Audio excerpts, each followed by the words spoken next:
کھیل قسمت نے کیسا کھیلا ہے۔ انسان کی ہر ایک حرکات و سکنات پر خدا کی نگاہیں مرکوز ہوتی ہیں۔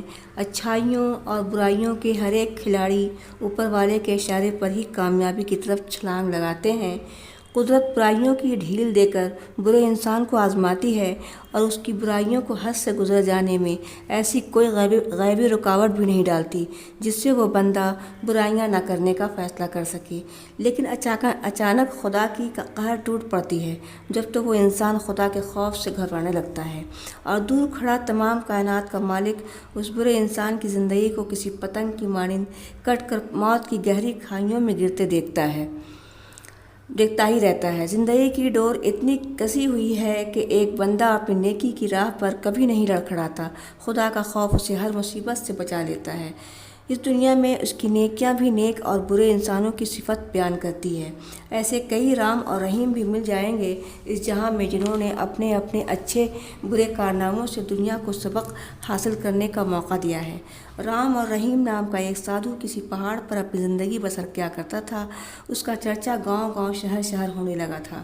دور دور علاقہ سے عورت اور مرد اپنی اپنی پریشانی لے کر آیا کرتے تھے اور سادھو اپنی دعاؤں سے تمام لوگوں کی پریشانی دور کرنے کا راستہ بتایا کرتا تھا۔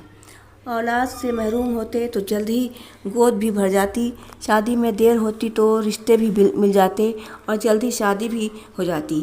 ہندو، مسلمان، سکھ، عیسائی سبھی گن گایا کرتے اور جب یہ پوچھا جاتا کہ آپ کس دھرم و مذہب سے تعلق رکھتے ہیں تو وہ مسکرا کر جواب دیتا، میرا کوئی مذہب نہیں، دھرم میرا ایمان ہے، اوپر والا ایک ہے تو میرا مذہب بھی ایک ہے، اس لیے میرا اصلی نام رام بھی ہو سکتا ہے اور رحیم بھی۔ اس علاقے میں ہر ایک گھروں میں کوئی رام بھی ہوتا تو کوئی رحیم بھی۔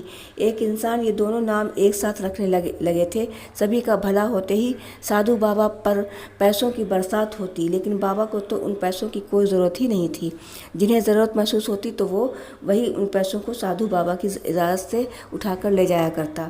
رام اور رحیم کے پاک نام کو بدنام کرنے والے ایک بابا کا پجاری سونے چاندی اور پیسوں کی دولت دے کر راتوں رات اصلی بابا کو کال کوٹری میں بند کر کے خود سادھو بابا رام رحیم بن گیا۔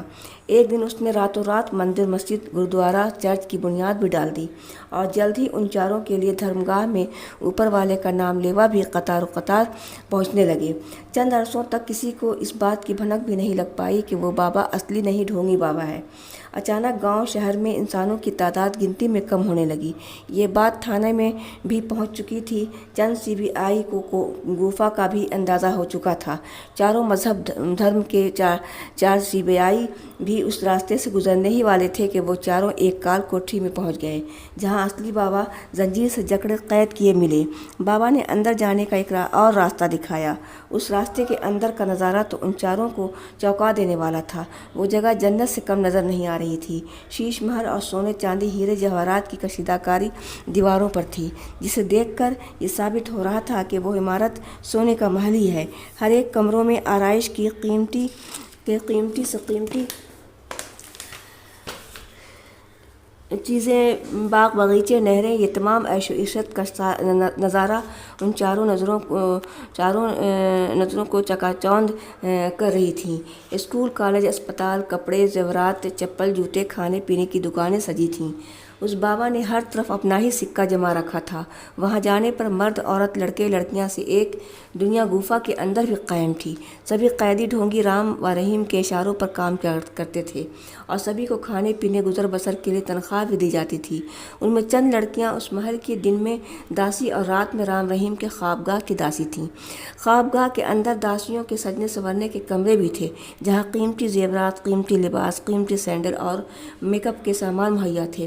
اشاروں پر ناچنے والے ان لڑکوں میں ہزاروں ضعیف مرد قیدی کی شکل میں زندگی بسر کر رہے تھے جنہیں بلی کا بکرا بنا کر حلال ہونے میں چند دنوں کا ہی صرف فاصلہ تھا اور ہزاروں کی تعداد میں حلال ہو بھی چکے تھے جن کی ہڈیاں زمین کے اندر کی کھدائی کرنے میں ملی۔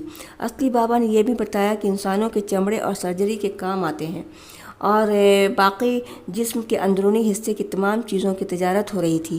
کافی پیسوں میں وہ تمام جسم کے اندر کی چیزیں غیر ممالک سے لوگ آ کر لے جایا کرتے تھے۔ CBI نے تمام جانکاری کے بعد ڈھونگی بابا کو رنگے ہاتھ پکڑ کر حراست میں لے لیا اور قید کیے گئے تمام لوگوں کو گوفا سے آزاد کیا۔ سبھی مرد، عورت، لڑکے، لڑکیاں اپنے اپنے گھر چلے گئے اور اصلی بابا کو وہ جگہ پھر سے مل گئی جہاں رہ کر وہ اپنے کام میں لگ گئے۔ گوفا کے اندر جانے کی انہیں اجازت ملتی جنہیں غریبی نے پریشان حال رکھا تھا۔ غریبوں کو آرام کے لیے وہ محل، باغ باغیچے، نہریں، اسکول، کالج، بینک میں ڈھونگی بابا کا سکہ چلنا بند ہو چکا تھا اور ہر طرف اصلی بابا کا سکہ چلنے لگا تھا۔ ادھر ڈھونگی بابا جیل کے سلاخوں کے اندر اپنے لیے موت مانگنے لگا۔ وہ تنہائی میں چیختا چلاتا اور کہتا، ایسی زندگی سے تو موت بہتر ہے کہ مجھے موت مل جائے۔ تمام اپنے پرائے مجھ سے بچھڑ گئے، میرے مرنے پہ آنسو بہانے والا بھی کوئی نہیں رہا۔ مجھے نہیں جینا اس کال کوٹری میں، مجھے پھانسی چاہیے، میں جی کر کیا کروں گا؟ مجھے نہیں جینا، مجھے موت چاہیے۔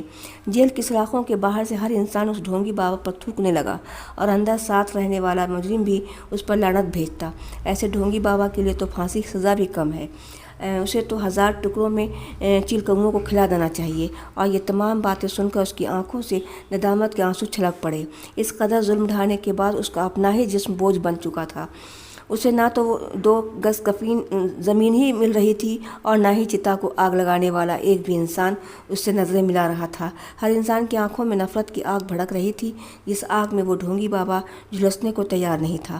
اسی طرح حقارت کو برداشت کرنے میں شاید وہ اچانک کسی کو بتائے اپنی موت سے جا ملے گا اور اسے جیل کی سلاخوں سے باہر کر دیا جائے گا، لیکن آخری سانس بھی جیل کے اندر سلاخوں کے پیچھے ہی لینی ہوگی اور شاید چند عرصوں بعد اس کی دھڑکنوں کی رفتار بھی کم ہو جائے گی۔